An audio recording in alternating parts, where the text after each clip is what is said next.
non. Ah bah non. Mais ouais, c'est quand même une chouette jument quoi. C'est quand même une très chouette jument. Parlez-nous-en, vous aviez dit que vous aviez plutôt misé cette année sur 7-6 elle. ans. Alors racontez-nous à quoi elle Alors, ressemble. Vous lui parlez quelle langue d'abord? Elle est née en Belgique en vrai. D'accord. Sa propriétaire vit avec un Italien, donc elle avait voulu décider d'amener le cheval en Italie pour l'avoir plus souvent. Et puis en fait elle trouvait que ça n'allait pas avec, c'était pas la philosophie, c'est toujours un peu l'exigence des propriétaires. Ça n'a pas été avec le cavalier d'avant, on se demande si ça ira avec nous. Ouais. Mais au final elle m'a laissé vraiment carte blanche sur le développement de la jument. Je pense qu'on est encore au tout début. Au début, quand elle arrivait chez moi, elle n'avait pas conscience de son potentiel, elle était très timide, elle regardait beaucoup en bas. Maintenant, elle avait quel âge quand vous l'avez eue? Elle est arrivée il y a 5 mois. Ah oui, d'accord. Je l'ai montée pour la première fois au concours en fin juillet. Donc ok, après c'est crédit aussi à la cavalière d'avant qui avait fait tout ce travail-là, mais je trouvais qu'elle se rendait pas compte du petit bijou qu'elle était quoi. Donc ça a été vraiment là, lui donner confiance, lui dire beaucoup qu'elle était belle. Maintenant, depuis qu'elle est arrivée, elle est très sassy, comme on dit en anglais. Elle est assez sûre d'elle, peut-être un peu trop parfois. J'ai envie de dire, ok, un petit peu quand même. Donc je me suis dit que j'avais peut-être donné un peu trop de confiance.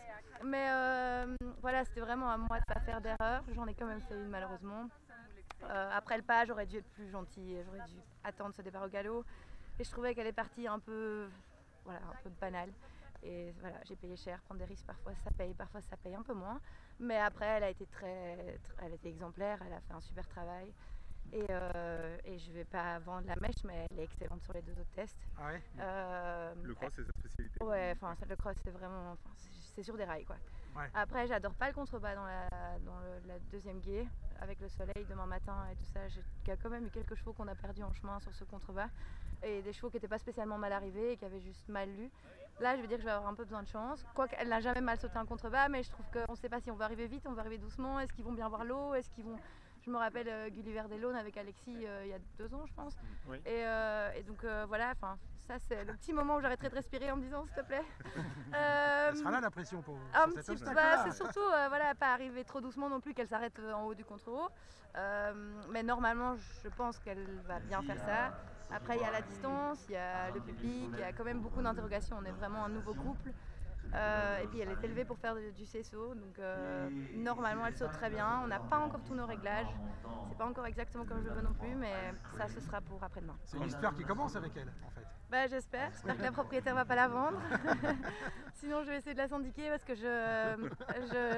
j'ai beaucoup d'estime pour cette jument. Et j'ai eu un commentaire avant justement de Andrew Nicholson qui est venu me taper l'épaule et qui m'a dit t'as finalement un cheval à ta hauteur. Je trouvais pas ça très sympa pour mes autres chevaux, mais je l'ai quand même pris bien pour la jument et c'est vrai qu'elle me donne... Vous avez dit le terme bijou, c'est un bijou que vous avez entre les mains. C'est un bijou, ouais. Elle est encore à polir, elle est vraiment encore à... Mais je trouve qu'elle est très jolie, elle va mieux bouger encore quand elle va lever le garrot et qu'elle va lever les épaules. Elle pourrait être d'Anvers, ça aurait été mieux. Ouais. Mais je suis même pas sûre qu'elle est le vent d'Anvers. Il faudrait que je me renseigne. Mais voilà, après, c'est toujours tenir la pression et maintenir le niveau jusqu'au bout. Mais ils ont été tous les 2 exemplaires, donc c'est trop bien. Prendre la tête des 2 concours, ça doit blinder de confiance, non? Je sais pas, je dors pas très bien moi au concours, donc ça me permet pas de dormir très bien. Malgré la tête? Justement en fait, une fois qu'on est 20e on n'a plus rien à perdre, une fois qu'on est premier ça dépend. En fait je trouve qu'à notre niveau ça dépend quand même plus de nous que des chevaux. Si on monte bien et qu'on est précis et qu'on arrive avec le bon rythme, la bonne trajectoire, en général ils sont arrivés ici et ils ont prouvé qu'ils étaient capables de le faire. Donc si moi je me laisse bouffer par mes ambitions, après on peut aussi glisser et c'est des choses que je peux pas tout contrôler, mais je peux quand même anticiper pas mal de choses, donc il faudrait que je dorme un peu pour être sereine. Donc bien. Des ambitions, ça veut dire que le doublé, tu aurais? Oh non, jamais je ma vie. Non.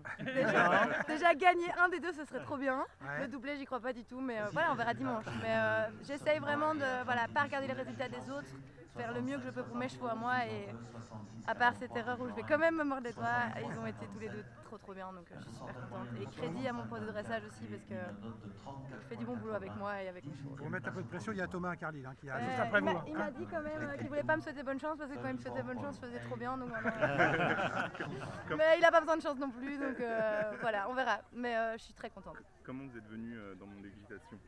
C'était quoi au départ? Mon grand-père, le papa de ma maman, montait à cheval et faisait du complet, des courses, voilà. Et moi, en fait, le contact humain, c'est pas trop mon truc. J'ai toujours été avec les chiens, les chats, les chevaux. Et donc, j'ai commencé comme ça. Et on pouvait me laisser avec un poney dans une prairie toute la journée. J'avais rien besoin d'autre. Et vous savez, quand vous dites ça, le contact humain, c'est pas votre truc, ça a beaucoup changé quand même, hein? Ah non, c'est toujours pas trop. Quand Si même. je pouvais rester tout le temps avec Tout le temps avec vos chevaux? Même le soir, je mets mes enfants au lit et je retourne dans les écuries après. C'est viscéral. Ah ouais, d'accord. Et après, il y a une progression constante dans votre carrière, Il n'y a globalement? jamais de progression constante. Jamais En tout cas, chez moi, il n'y a pas eu de constance. Il y a eu beaucoup de galères, beaucoup de blessures, beaucoup de doutes, il n'y a rien à faire. L'équitation en Belgique, c'est pas aussi professionnel qu'ailleurs, donc beaucoup de remises en question. Est-ce que ça vaut vraiment la peine de se lancer dans une carrière comme ça, avec des chevaux qui ont eu des blessures qui sont plus jamais revenus? Et donc, ça, c'est ça qui est le plus dur pour moi, c'est de blesser un cheval. Je me dis que si je n'étais pas sur cette planète, il serait bien plus heureux et pas blessé. Donc on m'a dit il y a une semaine que j'avais le syndrome de l'imposteur et en fait je pense que ça me décrit plutôt bien. J'ai toujours l'impression que c'est de ma faute et jamais l'impression que c'est la faute des chevaux et je pars du principe que c'est la plus belle conquête de l'homme et qu'ils font tout pour nous faire plaisir et que donc c'est notre responsabilité de les amener. Vous avez combien d'enfants? 2. 2? Quel âge? 10 ans dans un mois, 9 ans encore et 7 ans. Et vous habitez Bruxelles?